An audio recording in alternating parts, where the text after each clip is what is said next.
Our next session then is going to be about regenerative farming, which is a word we hear used a lot, and it means different things in different contexts. But we're going to be exploring what that is now. And I'm just about to hand over to Dave Bavin. Dave is a conservationist with a broad interest in environmental things, but he's particularly interested in species reintroductions and in environmental conflicts. So I'm going to hand over to Dave now, and he's going to introduce the session. Yeah. Thanks, Jane. You can hear me. Okay, yeah. Hi all. So yeah, this is a short session. Just this is going to show a little piece of film that I put together with Steve Everson and Sam Christie. And so Jane just mentioned that we've heard the word or the concept regenerative farming used in sort of different contexts throughout this conference. And so what we were aiming to do was to investigate or delve into the kind of different interpretations of what regenerative principles are used in food production in mid Wales, specifically really in this area around Aberystwyth at this early stage, because we were aware obviously that there's a lot going on here. We've got quite technical small scale solutions involving permaculture principles, but then we also were quite keen to represent upland livestock farming, which obviously represents the majority of land used for food production in Wales. And we wanted to explore what some of the more traditional farming setups interpret as regenerative in their farming. So we put together this short film. It is a short film. We put out an ask basically for people to self-generate some content to send to us, 1-minute clips under sort of the COVID restrictions. And we've ended up with quite a short, sweet film, which is going to build into a larger, more in-depth piece, which we hope to highlight again the breadth of interpretation of regenerative farming, and to delve a bit more into not only practice but some of the cultural regenerative value of that kind of farming, and also look maybe at the kind of business models that people are using, the kind of supply chains that people are accessing on different scales. So yeah, this is a short piece, and it was kind of quite hurriedly put together. So one thing that we weren't able to do at the last minute was to translate the work English into Welsh, and then David Morris-Jones presents his bit in Welsh, which we weren't able to translate into English at the last minute, unfortunately. But we were quite keen for it to stand alone in Welsh, because David is an exceptional Welsh speaker and a very passionate proponent of the Welsh language. So, but what he's talking about in his bit, for those that are not Welsh speakers, is David is covering the importance of these locally adapted genetic lineages of livestock and sheep, and how they are hefted to the hills that they're developed on, and that translates into how they feed, disease resistance, and it basically it's just part of his interpretation of what is regenerative, is maintaining these diverse genetically developed lines of livestock. So that's what David is speaking about. But anyway, I'll pass it over to Jane, and Jane, you can play the film, and then what we'll do afterwards is, if anyone's got any questions or would like to explore or offer up contributions, then we can chat about that. Thanks, Jane. Hi, I'm Steve, and this is Dave, and we've been working on this small film to introduce some diversity of some of the solutions to wildlife-friendly, ecologically sustainable food production here in mid Wales. There's a huge range of approaches out there. Yeah, and so what we did was we got an idea. We wanted to get an idea of the diversity of these approaches, and so we put out an ask, and we got people to send us in short clips highlighting what kind of principles of regenerative practice they're incorporating into their food growing. We ended up with a great range highlighting, sort of modern technological solutions, all the way up to traditional livestock-based solutions at a farm scale. Absolutely, and this is just a few small clips to get the discussion going, but what we're hoping to do with this film is take it forward and develop something much bigger, celebrating just some of the real breadth and range of stuff that's already happening, what we can build on here in Mid Wales for a much more sustainable food production system. My name is Gareth Jones. I'm a hill farmer here in CYNHADLEDD and Llanfairpwllgwyngyllgogerychwr. I'm a massive believer in sustainable, environmentally friendly food production, and one of the things that a lot of people don't talk about is the most important part of the whole system, and that is this, our soil.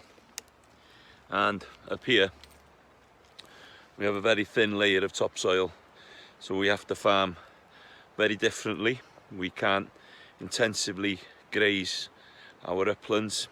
We have to use a cattle and a sheep system. We have got ponies as well, but they're semi-feral up on the open mountain. And you can see I grow the majority of vegetables and fruit over there, and I've got my own polytunnel to feed my family.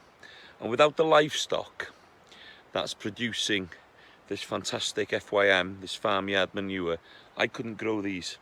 My family has been farming this land for 370 years, and we must be doing something right, because we're still producing food at the highest quality. I'm Kate of Real Roots, based near Machynlleth. Like most growers, I've vastly upscaled field production this year in light of ever deepening concerns about the fragility of our food supply chains, and also to try and meet an increase in demand for more regeneratively grown local produce, especially here within the Dyfi Valley. I am also growing year-round salads and herbs here in a pre-space age unit. It's called a VF5207. I'm very fortunate to have it on loan from Tech Tubby. They are piloting a project delivered through Mentor Mon, where myself and several other growers in North Wales are trialling the system and seeing what contribution indoor vertical farming can make towards a more diverse and sustainable food future here in Wales. It's early October on the allotment plot, and I've put together a display of vegetables and also a selection of wildflowers still flowering for pollinating insects. You can let wildflowers grow around the edges of your plot and in between the vegetable plants. They'll be food for pollinating insects and will seed themselves, coming back year after year in different spots. If you avoid pesticides and weed killer, the insect life on your plot will manage itself with minimal damage to your food. Allotments can be an important resource for communities. They provide food and insect habitat and carbon capture in the soil. They protect the soil. They provide learning experiences for children, gentle exercise for everybody, and lots of opportunities for social interaction. Hi, Sophia from Dyfi Dairy. For us, it's all about the relationship we have with the animals that we work with. We started small, and we're focusing on really reinstating the value in dairy, connecting our customers with the animals that produce. I think there's a place for small-scale dairy in local food systems. The pursuit of profit can often come at the expense of the animals and the land that we depend on. So we're really focused on finding ways to be beneficial to both of those. Our dairy is really an ongoing experiment. We're organic, always looking for ways to reduce off-farm inputs and ways of mimicking the natural, happy lives of our animals. Sustainable farming, what it means for me, myself, I try to farm in a sustainable way. We try to, grow some homegrown proteins on the farm. We try to grow all our own forage. Naturally, we have to bring in some straw to bed the animals in the winter. We are a beef and sheep unit. So I think being sustainable, having, habitats on farm is absolutely fantastic. I think we've got a number of habitats on farm. We've always had, and we've increased the number of habitats on the farm. So try to farm with nature and not, be too intensive. But, and I think that's where the traditional way of farming comes into its own. So I've been here at Cefn Coch Farm for about 5 years, and I have been, I guess, farming for not much longer than 2 years. I came here from Scotland, and I was pretty new to farming. My background is in ecology and conservation, and I sort of picked up farming gradually because I wanted to keep livestock to manage habitats, and but having started, I find it's a fascinating journey. So here you can see our beautiful Welsh black cattle. They generally graze up on the hill here, and we try and do it in a slightly rotational system. Something I'd like to do a bit more of is a bit more of a mob grazing system to give the ground a bit more time to recover and let the soil regenerate. So from here then you can see all the way up to the very top of the farm, Gregor Stick, where it was in the fog earlier on, and then down below you can see in all our lower fields all the sort of hedgerows that we planted over the last few years and how they've come on. Felly dyma fi wedi cyrraedd y car nawr i weld yn hwrdd newydd ni, a dyma fe, just yn y cefn fyna efo'r barf crand. Maen nhw I gyd fel diadell, yn diadell o ddefed Penfrith Bryniau Cymru, a mae'r diadell hyn yn diadell o ddefed sydd wedi cael ei ddatblygu yn unionswydd ar gyfer y fath yma o dir, lle mae gennym ni gaeau mewn, ond dim ond treian o'r ffarm yw hwn, a wedyn mynydd bras uchel tu ôl o fe sy'n llawn grig, sy'n llawn eithyn, sy'n llawn llustion bach a llustyfiant cras iawn. A mae'r fath yma o ddefed yn ddefed sydd wedi datblygu I gynhyrchu ŵyn dechrau ar dir fel hyn heb angen lawr o fewn bynnau. Felly I ni medru cynhyrchu ŵyn sengl ar y cyfryw. Dyn nhw ddim yn dod o lot o efeilliad, ond I baich bod chi'n bwydo mwy ohonyn nhw. A maen nhw'n ymateb I faint o borthiant maen nhw'n cael. Ac o ganlyniad, does dim angen defnyddio lot o gwrteithiau cemegol, does dim angen I ni sicrhau bod gennym ni fwy o gaeau wedi gwella a plannu porfeidd modern, porfeidd llawer mwy dwys. A maen nhw'n medru cynnal I hunain a cynnal y fath o'r istyfiant sydd gennym ni. Maen nhw'n pori ar forfa cras a borfa melys, felly dyn nhw ddim yn ychwanegu at y dwysedd pori yma sydd ddim ond yn pigo'r borfa melys ac yn gadael i'r molynia a'r porfeidd llawer crasach rhag ennill y dydd ar yr ucheldir yma. Felly o ganlyniad, dwi'n credu bod cadw'r diedellodd cynhenid, diedellodd mynydd yma yn I cynefin yn rhywbeth sydd mor hanfodol ar gyfer dyfodol ameth yn yr ardal, ond hefyd ar gyfer dyfodol yn bioamrywiaeth ni.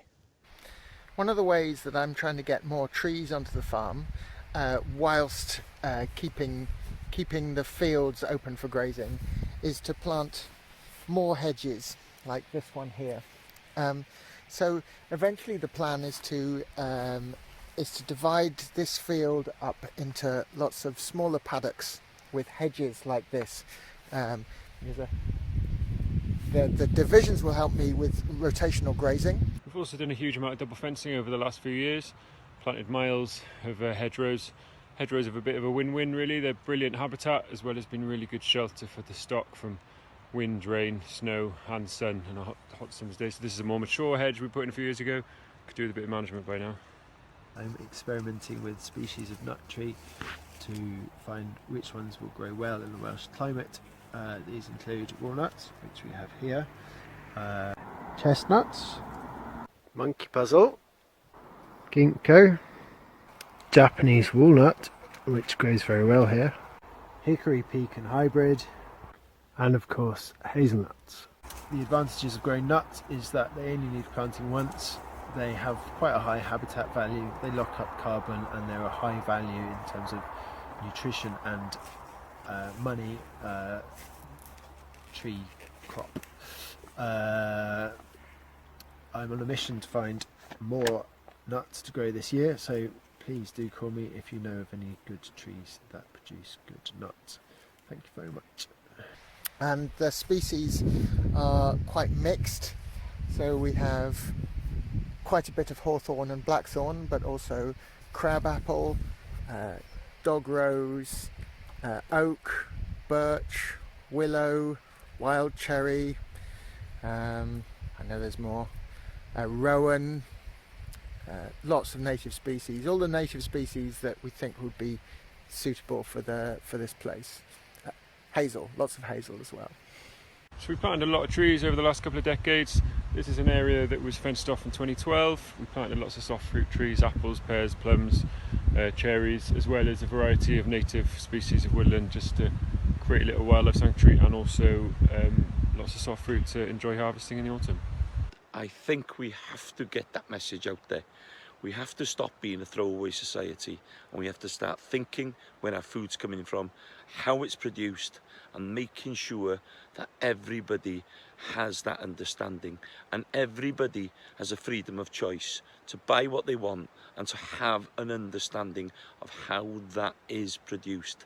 And then I'm sure we can have a farming food revolution in Great Britain and see this climate problem coming to an end and people working together to find solutions.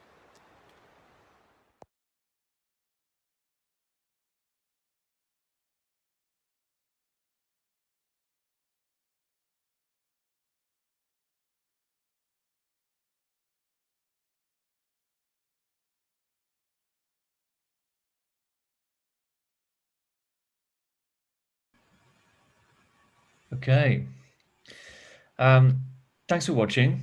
I hope it streamed faster for you than it did for me in this sort of broadband backwater that I'm in. So now we've got a short amount of time. I think Jane's going to be keeping an eye on the time for any questions, or any points of discussion, or any comments at all, really. So I expect you can either put these in the chat or speak them out.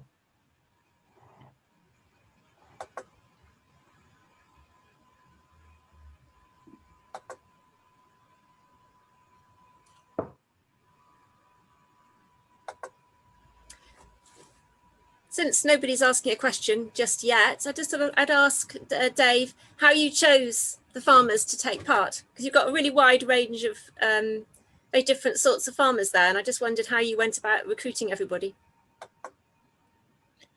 Yeah, sure, Jane. So we're part of an interdisciplinary group here locally called CYNHADLEDD, and it's and we kind of discuss a lot of environmental issues and issues around land, ethics of land use, conservation, culture, and within the group we have a number of farmers who are provide sort of roads of access really into the farming community, and so from the discussions we have in the group, we had, I think, probably a fair representative breadth of knowledge on the kind of farming practices that are around.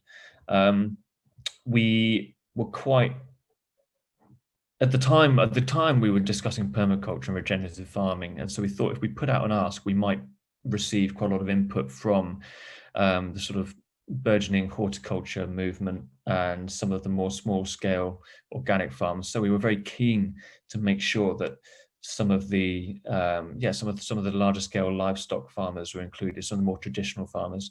So partly it was response to an ask we put out, and secondly, I personally approached some of the farmers that are involved in our work with CYNHADLEDD, with this interdisciplinary group. So David, Rodri, Joe, they contributed through the group, and then other people just responded to an ask. We would have loved more input, but I think part of the problem is possibly because we asked for people's interpretations. I think maybe some people needed a slightly more parameterized ask in what we were asking for. But we're hoping that this might stimulate some more input, and then also after the conference, we can start going out and looking for more content ourselves.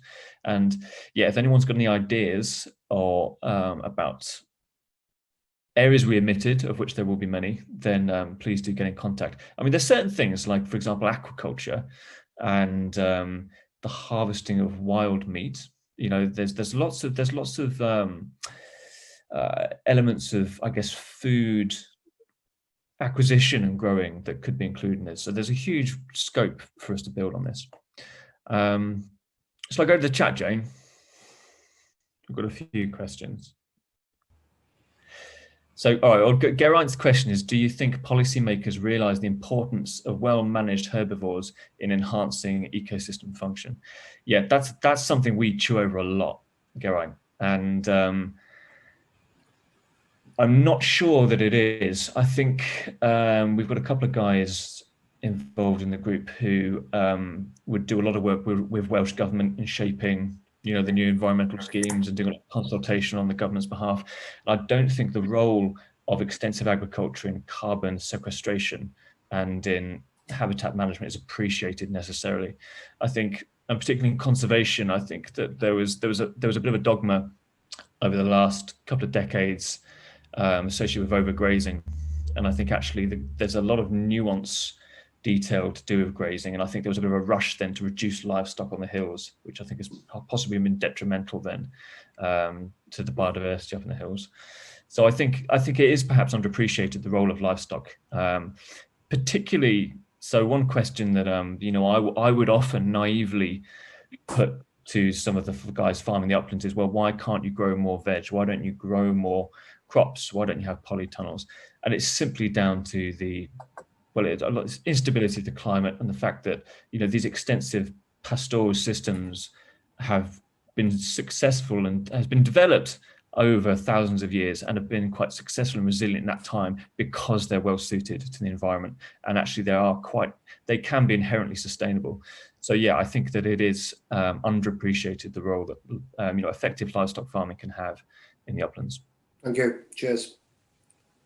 Angie's got a couple of questions, good points here. I think, Angie, do you want to unmute yourself and dive in? Yeah, thanks. I was wondering about the term farming, Dave. No, that's a term that has a certain definition in most people's perceptions. Mm-hmm. And you've clearly decided to broaden it in terms of the content of that little film, which was wonderful. Thank you. I love the diversity. I wish I'd had time to send you one myself. But is the term farming a barrier, or do we need to either have a new term or broaden the definition of what farming is, which seems to me what you're trying to achieve there? Yeah, especially regenerative farming.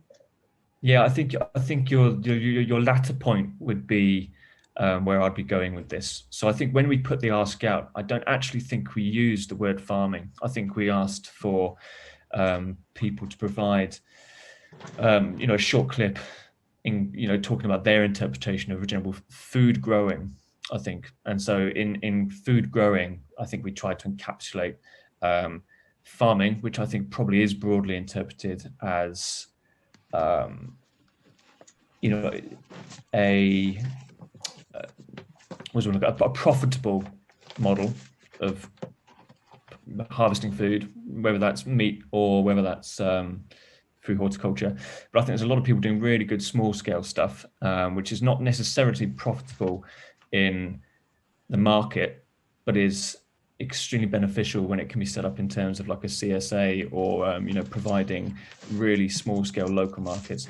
So I think that perhaps, yeah, we do need a new definition, and I'm not quite sure what that is. That's not I'm not a farmer myself. I just kind of you know, I've got a broad interest in bringing people together to discuss these issues. So yeah, I think it perhaps does need a bit of a redefinition. I think, with the exception of perhaps a lot of the people that are at this conference, I think if we went up to somewhere like Tregaron, Devil's Bridge, Ponte de Grois, and you talked about farming, then people would automatically think about sheep farming.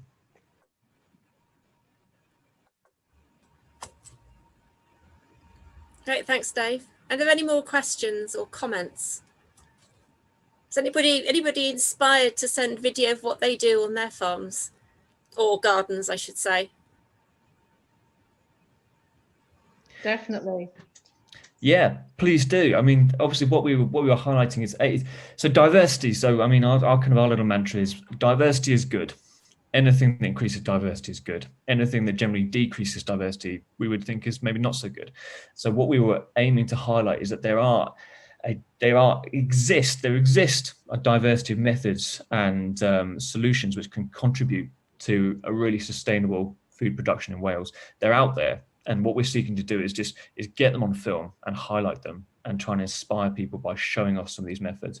And obviously we've touched on just a number of things there, some of the more techie side of solutions that are really small scale, agroforestry, extensive livestock agriculture, sort of small scale dairy herd management, and that's just from a small number of contributors. So I think there's a huge wealth of stuff out there, and I would love it if people could get in contact and just send what they've got in. And our conference would also like to I mean, this is the food conference, the real food and farming conference, and we're the food manifesto as well. And we're enjoying ourselves so much with this event. We would like to do more of them, and we'd like to have maybe smaller and more frequent events. So we really welcome your ideas for the sort of events we might put on and who can help run them, because obviously this relies heavily on dedicated volunteers. So if anyone, I don't know if Stephen, you want to say anything at this point. Stephen is co-organizer of the conference. Do you want to say something, Stephen? Yeah, I would. Great video, great breadth of people and great speakers, and to have Dareth Morris-Jones in there as well. He spoke on Monday in the morning session. I've had a few emails already from people in various sessions saying, can't we have a whole conference just on whatever? And I think, yes, we can.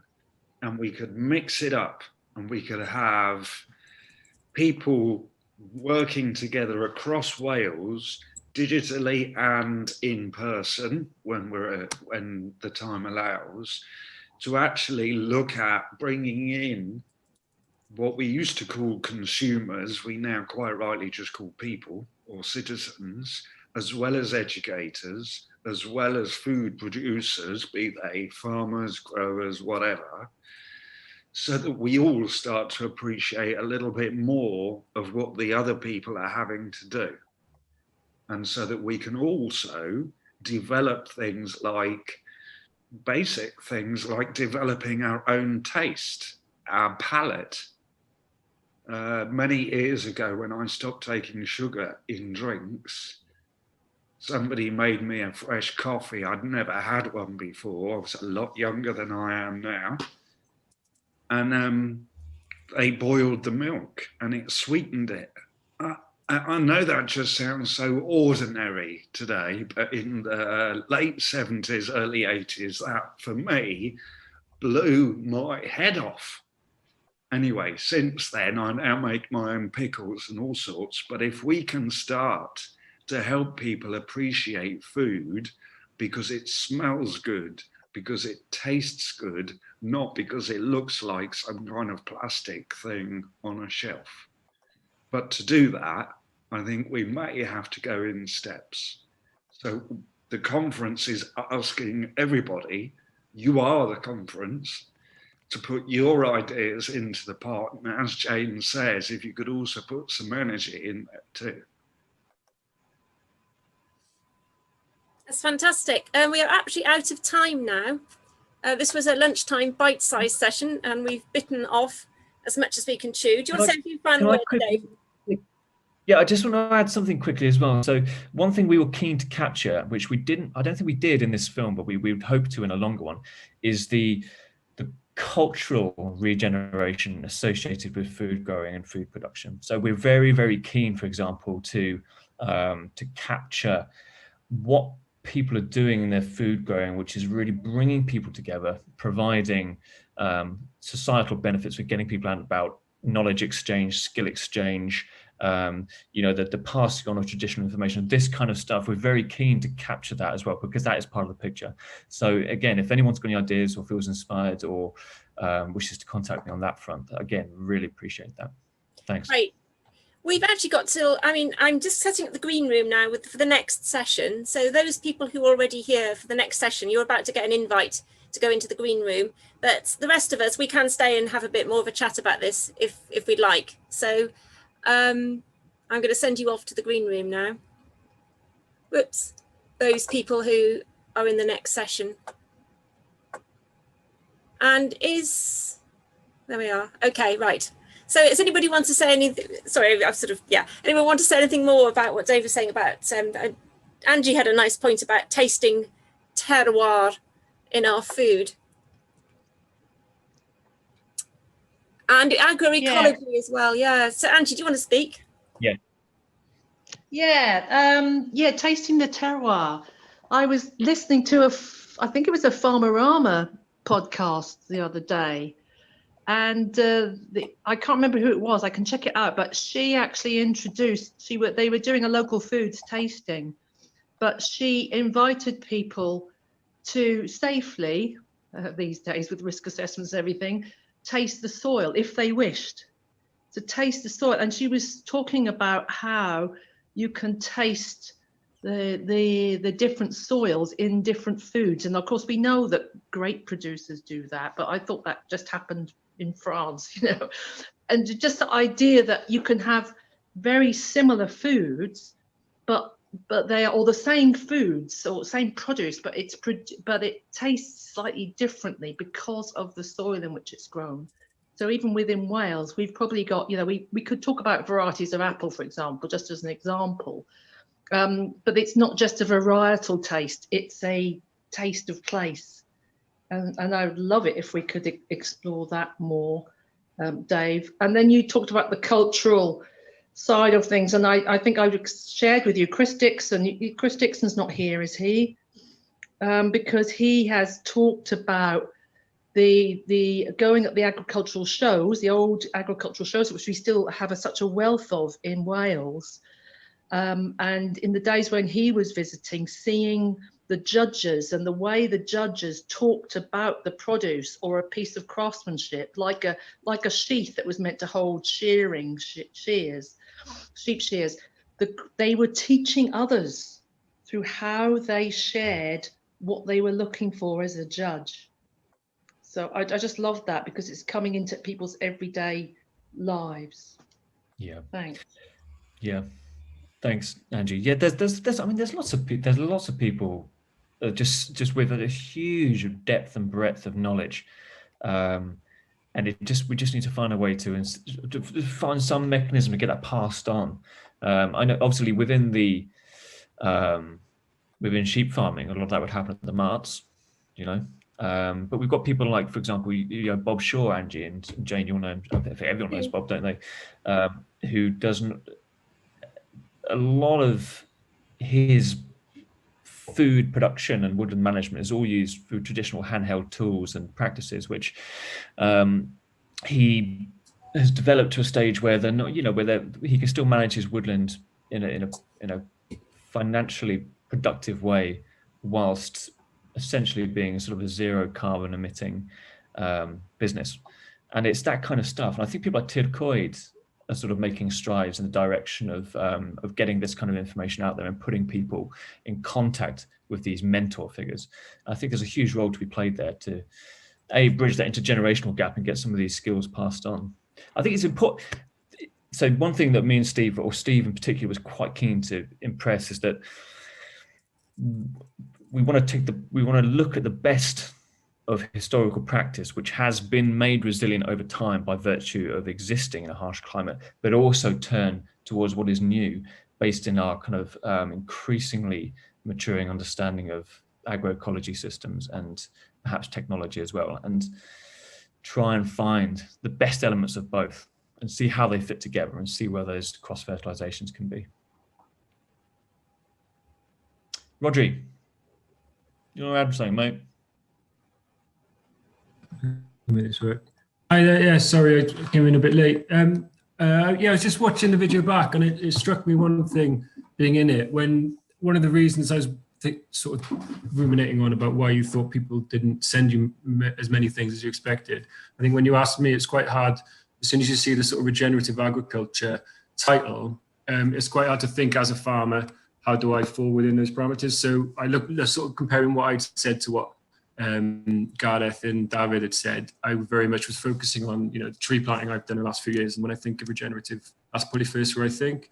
And what they really highlighted was actually a lot of what sheep farming and beef farming in the hills is already happening is a regenerative practice. And I think a lot of what is being called to change now is actually changing back to perhaps what was done 100 years ago with a more mixed farming systems, and actually how we produced more pre-industrial, well, using pre-chemicals and pre-big machines and things like that. So yeah, I think it's really important to sort of highlight that actually what a lot of hill farmers do is already regenerative. A lot of the sort of most biodiverse, rich areas on my farm are the breeds and the top of the mountain where there's all sorts of different types of birds and invertebrates. So yeah, just sort of reflecting on what you said about people not sending things in, because I think a lot of the times farmers, we don't realise that the practices we're doing are regenerative. It's just they're just thought of by ourselves as just farming, if that makes any sense. Yeah, that was it really. Yeah, great point, Ronju. One thing that we'd hope to explore in a slightly longer film is what are the barriers to perhaps people exploring regenerative farming more, because I think you're right. There's a lot of what you guys are doing is regenerative, and that's why I was kind of bugging you guys for content, because I knew that what you were doing was regenerative, and I was interested in what your interpretation of what you were doing was regenerative. And yes, I think there is a barrier there. So I think when a lot of people think of regenerative agriculture, they think of it alongside permaculture, which I think is often associated with perhaps how to phrase this, a slightly more left-leaning, middle-class pursuit.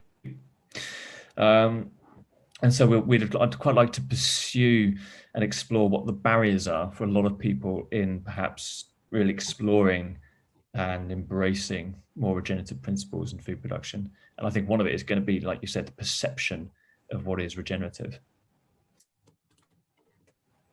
What did Angie just say? That yeah, so applying the regenerative. Do you want to say something, Angie?